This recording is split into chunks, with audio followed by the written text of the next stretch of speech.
Hey friends, welcome back to my little mini series on emergency preparedness. In part 2, we're going to talk about food and water. One thing I like to do to stay prepared is, one, we always have bottles of water. Every single time we go to Sam's Club, which is usually a couple times a month, we will pick up a few cases of water. And that way we always have some on rotation. We can drink it throughout the week. My husband has to take it for work.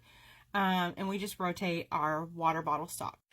But another thing that's handy is 5-gallon bottles of water. They also have 3-gallon bottles of water and 1-gallon bottles of water.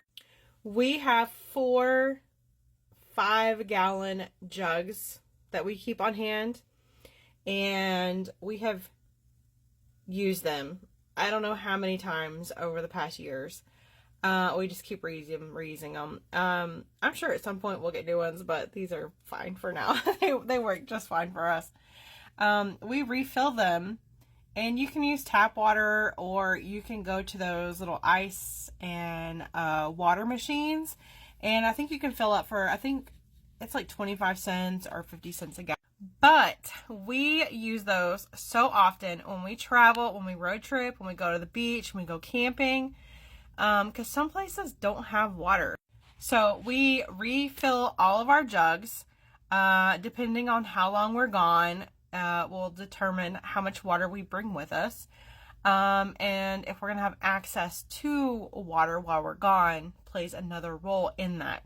So if we're going to go to the beach for like 2 days, we'll bring at least a case of water plus a jug or two of the 5-gallon jug.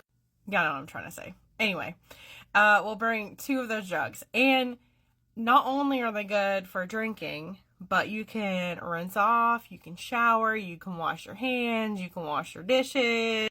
It's just very handy. So we keep those jugs on hand. We keep our rechargeable pump charged as often as we can because we use it pretty often. Even here at the house, I'll fill it sometimes just for refilling our coffee pot, and that way I don't have to use bottles of water. So besides water, you're going to need food. Food's very important. Water's most important, but food is very important. So what I do throughout the year, throughout every grocery trip, is I always check my pantry before I go grocery shopping. And I'll check to see if I need anything, and I'll see what's on sale, and I just kind of make all my choices based on those decisions. Hey, is it bad weather coming up? Hey, are we traveling soon? Hey, are these items on sale? Are these items that we actually eat? Don't buy stuff just because it's canned if you're not going to eat it. Like, if your family doesn't like corn, don't buy corn. Buy potatoes or carrots or whatever it is that y'all use. The main foods that we try to stock our pantry with are canned meats, canned vegetables, and again, only what you're going to use. Don't buy canned pork if you don't eat pork. Vegetables, parboiled rice, and instant potatoes. I know some of you are going to be like, I don't like that. But it will save you so much time, so much propane, and so much water if you're in an emergency situation. Instead of having to boil your rice for 20 minutes, you can boil it for a minute or two. You know, you can bring your water up to temperature, put the items in there, and just let it set for 5 to 10 minutes before you eat it. You'll save so much propane, I promise you. Another thing is you can buy really hearty fruits and vegetables. So I'm talking apples. Apples and oranges you can keep out on your table for a week at least, and you know that they're still going to be fine. Another is potatoes, onions, carrots, cauliflower, cabbage. I mean, some of those you want to be cold, but they're going to be fine for like a week sitting out, and they'll last. So you have your food, you have your water. How are you going to cook it?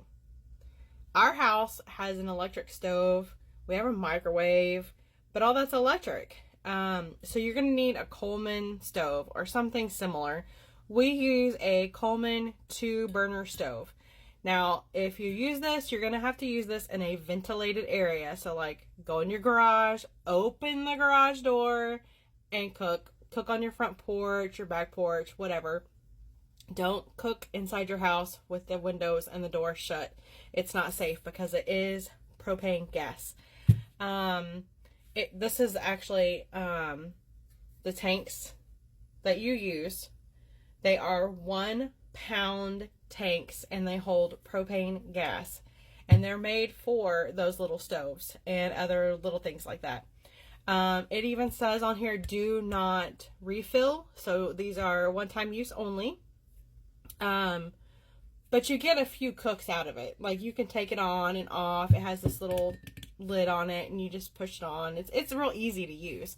And your Coleman stove can even fit an adapter to hold a bigger propane canister.